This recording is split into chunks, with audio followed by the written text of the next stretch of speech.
ইন্নাল হামদালিল্লাহ।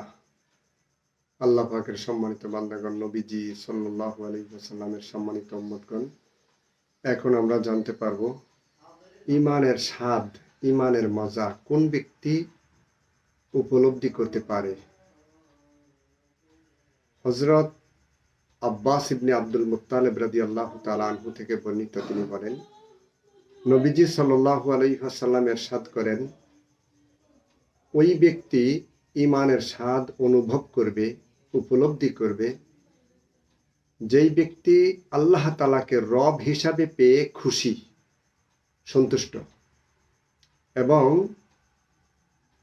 ইসলামকে ধর্ম হিসাবে পেয়ে সন্তুষ্ট এবং খুশি, এবং যেই ব্যক্তি মুহাম্মদ সাল্লাল্লাহু আলাইহি ওয়াসাল্লামকে নবী হিসাবে পেয়ে সন্তুষ্ট এবং খুশি।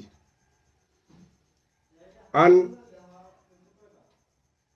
আব্বাস ইবনে আব্দুল মুত্তালিব রাদিয়াল্লাহু তাআলা আনহু আন্নাহু ক্বাল ক্বালা রাসূলুল্লাহ সাল্লাল্লাহু আলাইহি ওয়াসাল্লাম যাকা তুআমাল ঈমান মান রাজিয়া বিল্লাহি রাব্বাও ওয়া বিল ইসলামি দীনাও ওয়া বি মুহাম্মাদিন সাল্লাল্লাহু আলাইহি ওয়াসাল্লাম রাসূলা।